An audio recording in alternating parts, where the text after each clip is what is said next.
설교를 듣고 어떤 시기에 어떤 은혜를 내가 받았다라고 하면 돌아보면 생각해보면 무슨 내용이었더라라고 생각해보면 어떠신가요? 기억이 나시나요? 말을 누군가로부터 어떤 내용이었어라고 말하려고 그러면 대부분 기억이 나지 않고 뭐만 남냐면 느낌만 남습니다. 너무 좋았는데 그럼 무슨 내용이었지? 막상 말하려고 그러면 잘 기억이 안 나요. 저뿐만 아니라 여기 계신 모든 분들도 예외가 아닐 거라고 생각합니다. 뭐 좋은 강의도 그렇고 심지어 재밌는 영화를 보아도 참 재밌었는데 그런데 그 주인공이 뭐라고 그랬더라 하면서 우리는 기억을 잘 못 해내거든요. 이렇게 느낌만 가지고 있는 신앙생활이 바로 그 설교의 첫 번째 요지였던 사단의 밥이다라고 하는 거죠. 막 은혜 받고 뜨거워지며 이제 큰일 났다. 이제 진짜 주님 품으로 가겠구나. 내 곁을 떠나겠구나라고 사단이 긴장했다가 막상 보면 지식이 없이 느낌만 가지고 그냥 좋았다 그렇게 살아가는 거예요. 그런 사람들, 그런 성도들을 사단은 내버려 두지 않고 우는 사자와 같이 달려가서 머리를 덥석 물어가서 어디를 가냐고, 그냥 내 밑에서 나와 같이 살자고 끌고 가는 것이 사단이 우리를 지배하는 이 세상의 그 지배의 속성입니다. 이것이 지난주 주일날 저녁의 첫 번째 요지였어요. 쫓아오잖아요. 생각나십니까? 저만 생각나는 것 같습니다. 우리 출애굽기 말씀을 가지고 이 가을에 내년 봄까지 갈 것 같은데 아마 일평생 우리가 출애굽기를 가지고 이렇게 씨름할 날이 없을 것 같다는 생각이 저는 들고요. 물론 은혜로 출애굽기를 계속 읽어나가면서 묵상하면 좋지만 출애굽기라는 이 과정이 우리 일평생 없을 수도 있다는 마음으로 주일 예배를 사모하고 기대하고 또 그런 두려운 마음으로 본문을 임했으면 좋겠습니다. 구약 성경을 이해하기 위해서요, 하나님의 말씀, 특별히 구약 성경을 이해하고, 특별히 창세기부터 레위기, 창세기, 출애굽기, 레위기, 민수기, 신명기, 이 모세가 지은 5권의 이 책을 이해하기 위해서는 몇 가지 선 지식이 필요합니다. 하나님이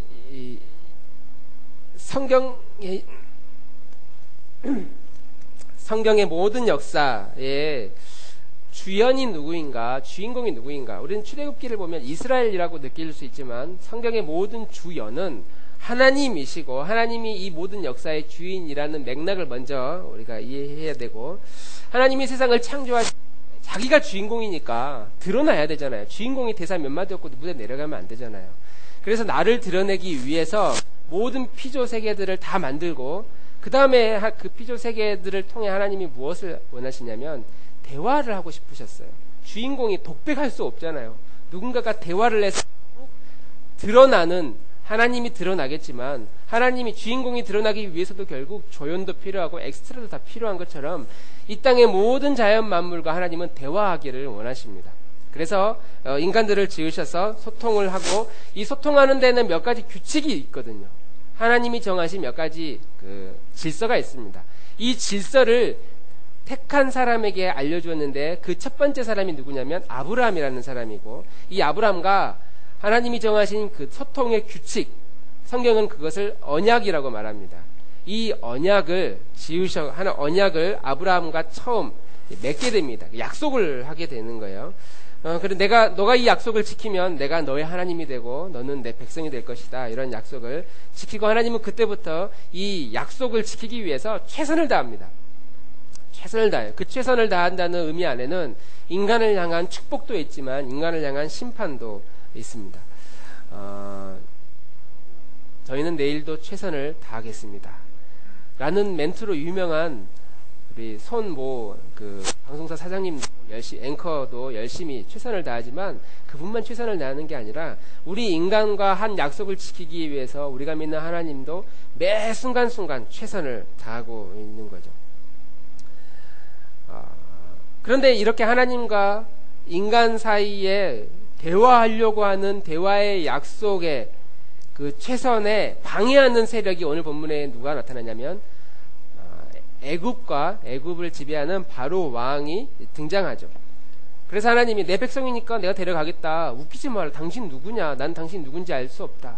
아니다, 내 백성 내놓아라 하면서 하나님과 바로 왕 사이에 이제 실갱이가 시작되고, 거기서부터 말을 듣지 않은 인간의 왕이 하나님으로부터 심판을 받게 되는 그 첫 번째 심판, 10가지 중에 첫 번째 심판이 오늘 본문에서 시작한다는 것이죠.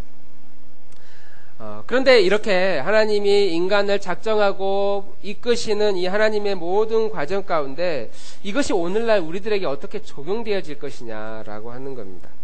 하나님이 우리 인간과 소통하고 싶어 하는데 우리와 무슨 약속을 맺었는가, 무슨 언약을 맺었는가. 언약을 맺었고 소통하고 싶어 하는데 방해하는 세력이 있죠. 애굽 왕과 그리고 애굽과 바로의 지배를 받고 있는 우리는, 나라는 바뀌었지만 누구의 지배를 받고 있냐면 태어나는 순간부터 죄의 지배를 받으면서 살아갑니다.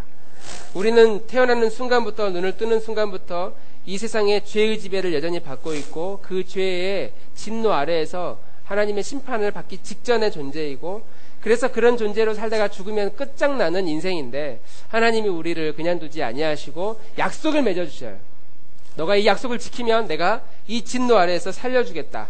그 약속이, 오래된 약속을 우리는 구약이라고 말하고, 새로운 약속을 신약, 뉴 테스트먼트라고 하는 새로운 약속을 우리가 부여받습니다. 그런데 그 약속이 무엇이냐면, 우리가 하나님 사이에 죄라는 문제가 있는데 이 죄의 문제를 해결하기만 하면 주는 미쁘시고 의로우사 모든 죄에서 우리를 사하여 주실 것이고 우리를 깨끗하게 해주실 것이다 라는 이 약속인데, 이 약속을 우리가 받아들이면 하나님도 그 약속을 지키기 위해서 최선을 다하겠다, 절대 버리지 않겠다, 최선을 다해서 너희들을 지키겠다라고 말씀하십니다. 물론 이 최선이라는 이 하나님의 최선 안에는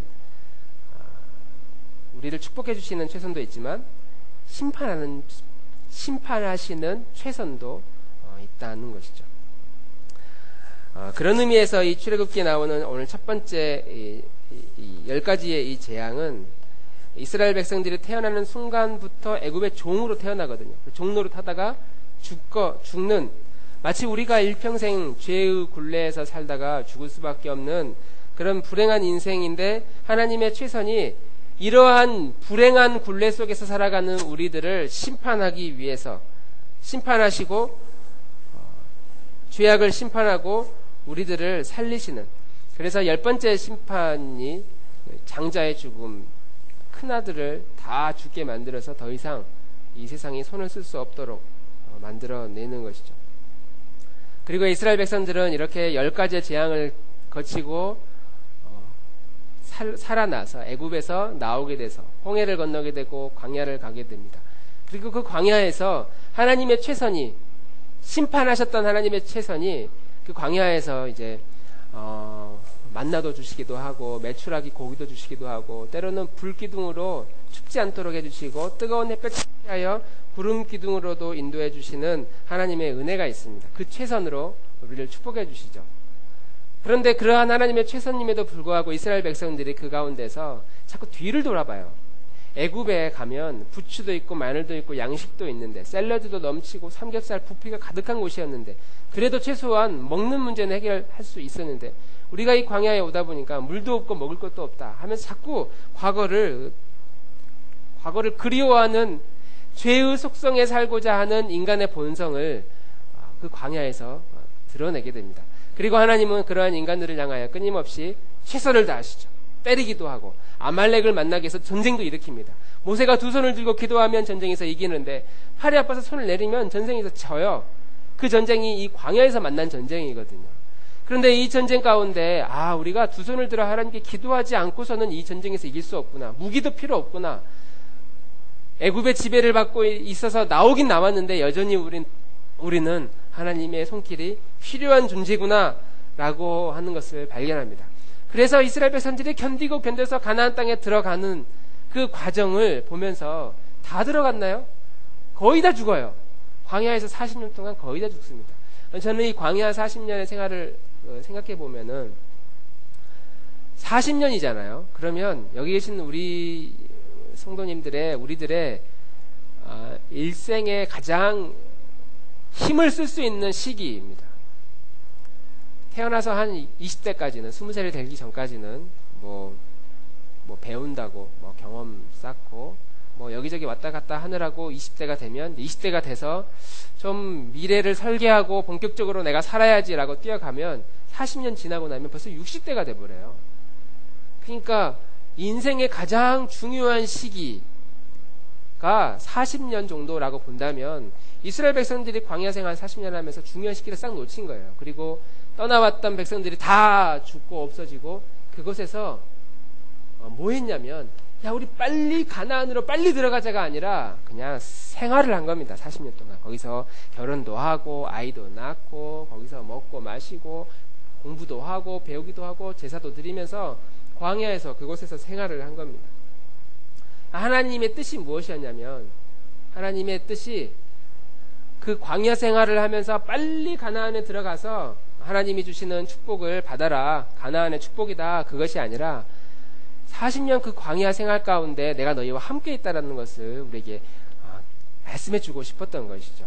그래서 그 가운데 성도의 교제가 있고 제사를 가르쳐 주시고 율법을 가르쳐 주시고 그래서 그 율법대로 하나님께 예배하고 또 죄를 지었을 때에 또 기뻐했을 때에 하나님의 심판이 있었을 때에 어떻게 해야 되는지 우상들을 만났을 때 어떻게 극복해야 되는지에 대해서 가나안에 가서 가르쳐 준 것이 아니라 광야 생활을 하면서 그것을 충분히 누리도록 그러니까 우리가 지금 살고 있는 이 세상에서 야 우리 빨리 저 요단강 건너 하나님 나라 가나안이 있는 약속의 땅 천국으로 빨리 가자가 아니라 광야의 생활을 하고 있는 이 40년 예수님을 믿고 천국의 축복을 내가 받았지만 아직 가지 않은 그 천국 가기까지 이 땅 가운데서 견디고 참고 빨리 하나님 나라 가야지 그것이 우리 인생의 목표가 아니더라는 것이죠. 그러면은 예수 믿고 난 다음에 빨리 죽어야죠. 왜 우리가 병원 가서 아이고 아파 죽겠네 아이고 힘들어 죽겠네 하면서도 약 먹고 밥 먹고 운동해서 오래 살려고 왜 그러겠습니까? 그 의미는 우리가 이 땅에 살아가는 동안 하나님이 우리와 함께 소통하고 싶어 하시는 교제하고 싶어 하시는 하나님의 뜻이 너무나 강렬하다는 거죠. 그래서 에베소서 1장 3절에는 이렇게 말씀하고 있습니다. 찬송하리로다 하나님 곧 우리 주 예수 그리스도의 아버지께서 그리스도 안에서 하늘에 속한 신령한 복을 우리에게 이미 다 주셨다. 하늘에 속한 신령한 복을 가나안 땅에 가면은 내가 주겠다가 아니라 이미 우리에게 주셨다. 천국 가면 주겠다가 아니라 이미 오늘 이 자리에 앉아 계시는 저와 우리 성도님들 사이에 다 베풀어 주셨다라고 하는 거예요. 그런데 문제는 이 하나님이 주신 신령한 복을 작동하는 법에 대해서 우리가 너무 무지하다. 복을 주셨는데 그냥 놓고 빨리 가나안을 가야 돼. 아유 저기 언제 가냐. 아유 저기까지 아직도 멀었네. 이 산을 또 넘어야 돼. 아유 이 고난과 이 어려움을 언제 극복하고 언제 이제 다 끝내서 편안하게 살면서 저 가나안 땅으로 내가 들어갈 것이냐. 우리가 그렇게 살아가는 것이 인생의 목표가 아니라 하나님이 우리에게 주신 하늘에 속한 모든 신령한 복들을 작동하는 법을 잘 배워서 이 복을 가지고 40년 광야 생활인 것처럼 우리가 이 땅의 광야 같은 이 세상을 살아가는 동안 주님이 주시는 그 복의 원리대로 잘 작동법을 배워서 그것을 작동해 나가는 그것이 참되고 기쁘게 신앙생활을 하는 믿음의 법이다라고 하는 것이죠.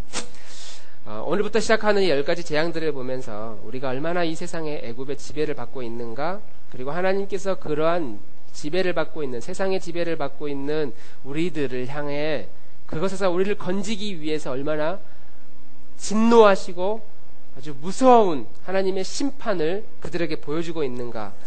오늘은 그 첫 번째 나일강을 피로 바꾸시는 기적을 잠시 들여다보고 말씀을 마치려고 합니다. 7장에서 11장까지 총 10가지 재앙이 있는데요. 첫 번째 재앙은 죽음에 대한 재앙입니다.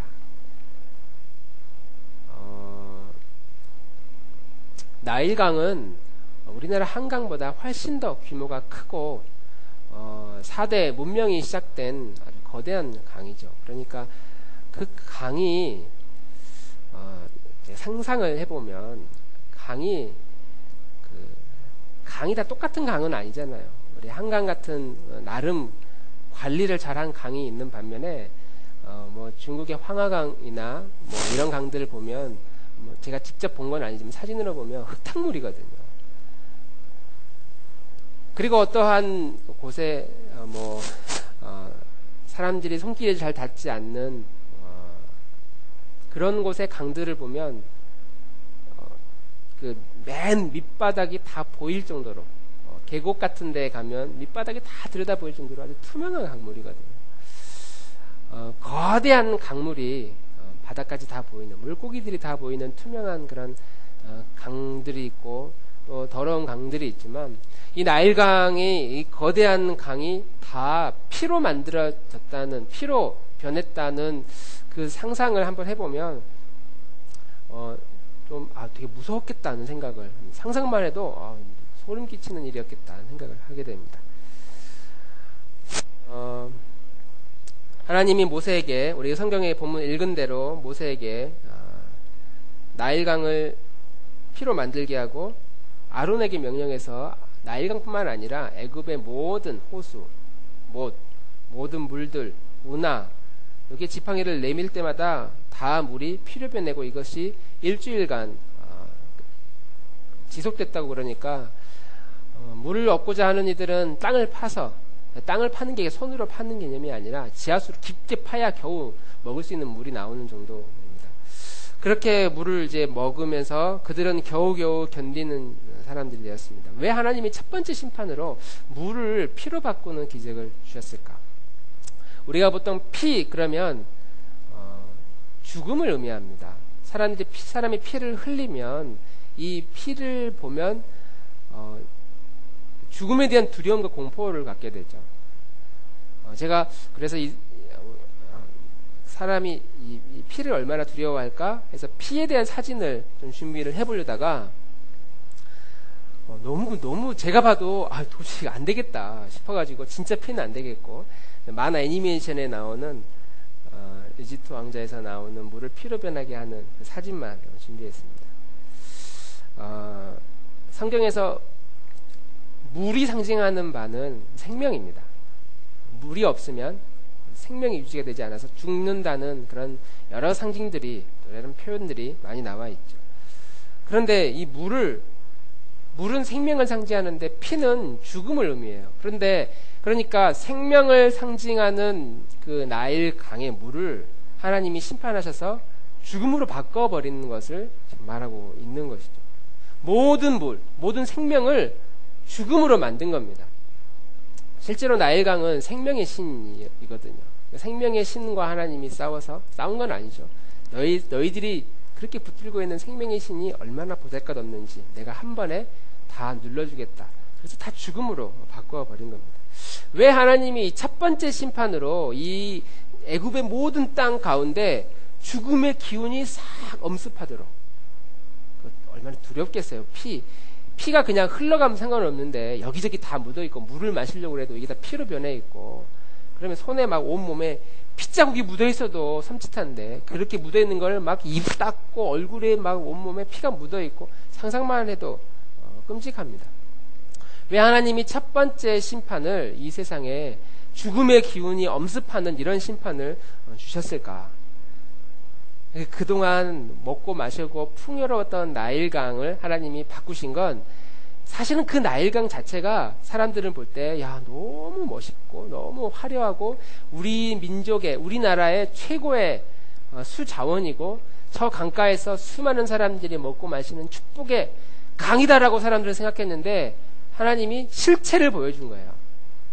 먹고 마셨던 그 나일강이 사실은 죽음의 강이었다는 거죠. 사람들이 저걸 강을 보면서 미래를 꿈꾸고 자기의 인생을 꿈꾸고 고기를 잡아서 먹고 마시고 그걸로 생계를 유지하는 많은 사람들의 생명인 거라시라고 생각했는데, 하나님이 실체를 보여준 거예요. 사실은 그 강물은 너희들에게 죽음을 가져다주는 죽음의 강이다. 우리가 이 세상에서 태어나는 순간 우리는 죄의 지배를 받으면서, 죄와 사망의 법의 통제를 받으면서 살다가 나도 모르는 그 죄의 기운에 의해서 죽음을 향해 달려가고 있습니다.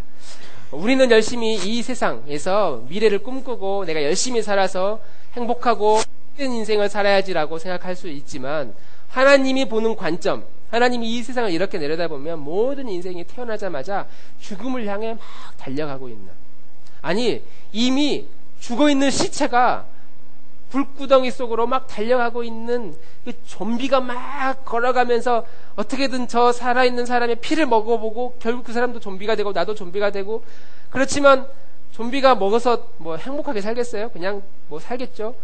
좀비가 그렇게 살아가는 그 모습으로 하나님은 이 땅의 사람들을 보고 있다는 거죠. 근데 우리는 옆에 앉아 계신 우리 성도님들 얼굴 한번 보세요.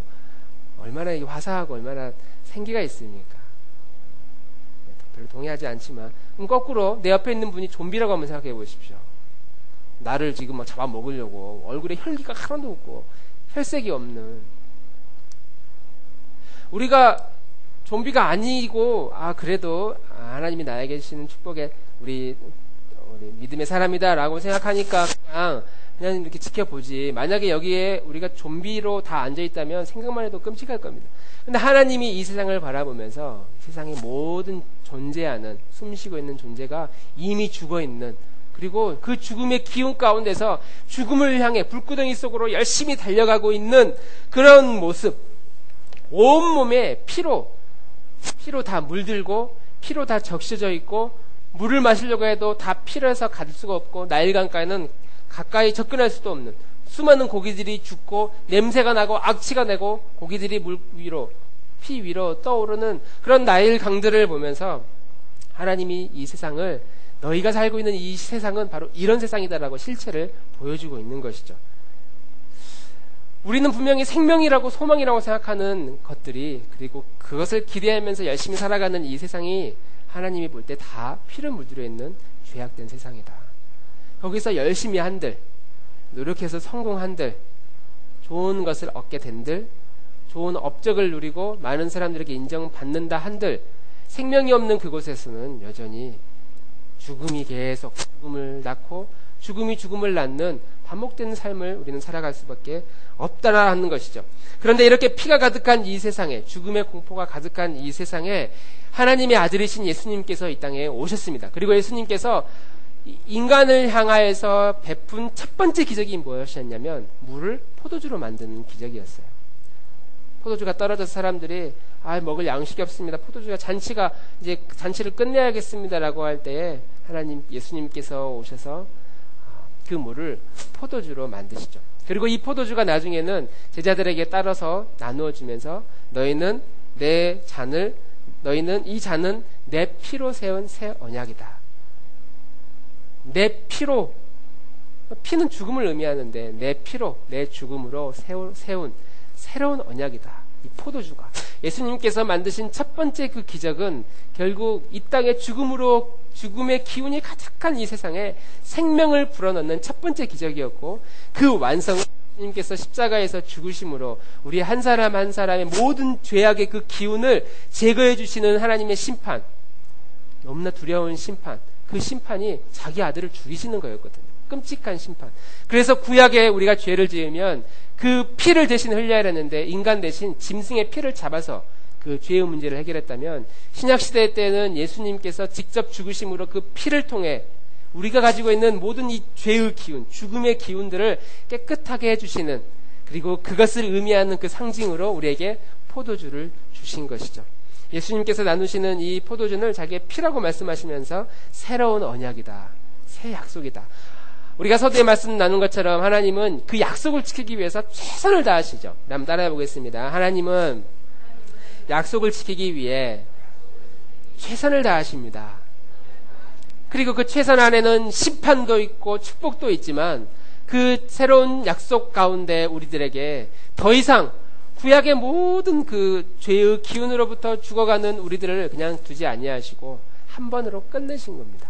예수님께서 대신 피를 흘려주시고 모든 죽음의 기운들을 싹 물리쳐 주시고 우리들에게 더 이상 죽음의 공포 아래서 살지 않도록, 더 이상 짐승 잡지 않아도 살아갈 수 있는 축복의 기회를 우리에게 주시는 것이죠. 예수님의 그 공로 아래서 우리는 나일강의 피로 번하는, 더 이상 죄악의 심판의 진노에서 벗어난 존재가 되었다고 성경은 우리에게 말하고 있습니다. 예수님의 보혈로 예수님의 보혈을 우리가 의지하는 순간 더 이상 이 세상에 내 인생을 꽉 짓누르고 있는 이 죄의 기운으로부터 우리는 벗어날 수 있고, 그것을 믿고 받아들이기만 하면, 예수님께서 나를 위해 죽으셨다라는 이 놀라운 비밀을 내가 믿고 받아들이기만 하면 지금도 여전히 이 세상에 화려한 아주 멋진 나일강, 그러나 실제로 죽음의 기운이 흘러가는 그 나일강을 보면서 우리는 때로 그리워하기도 하고 때로는 부러워하기도 하면서, 그러나 별로 그것이 실체를 알게 되었을 때는 내 인생의 주인이신 하나님을 더욱더 소망하게 되는, 그리고 오히려 그 나일강 곁에 있는 것보다 주님이 주시는 생명의 강가에서 주님과 함께 거하는 것이 내 인생의 가장 큰 축복입니다 라고 우리가 마음속에 품고 나아갈 수가 있는 것이죠. 이렇게 주님의 양식을 먹고 주님이 주시는 생명수를 먹고 마시며 누리는 공동체가 바로 교회 공동체입니다. 교회는 이 세상에 죽음의 피가 흐르고 있다는 비밀을 우리끼리만 알아요. 세상 사람들은 가르쳐줘도 잘 모릅니다. 그래서 주님을 영접하지 않는 사람들은 예배할 수 없어요. 예배의 자리에 나와서, 뒤에 코드 좀 뽑아주세요. 예배의 자리에 나와서 앉아 있어도 사실은 하나님 예배하는 것이 아니죠. 왜냐하면 인생 가운데, 생각 가운데 모든 삶에 그 기운하시고, 그가 찔림은 우리의 허물을 인함이요 그가 상함은 우리의 죄악을 인함이라. 그가 징계를 받음으로 우리가 평화를 누리고 그가 채찍을 맞음으로 우리가 나음을 입었다. 아, 예수님께서 내가 받을 모든 진노들을 다 가져가셨구나. 그것을 우리가 이 공동체 안에서 기뻐하며 즐거워하며 주 앞에 나아가는 공동체, 그것이 오늘 이 자리에 모여서 하나님을 예배하는 아주 중요한 이유입니다. 우리 인생에서 무엇인가 좀 소망 가지고 살았던, 꿈을 꾸고 있었던, 아니면 지금도 열심히 꿈을 향해 달려가고 있는 우리 젊은이들의 미래 가운데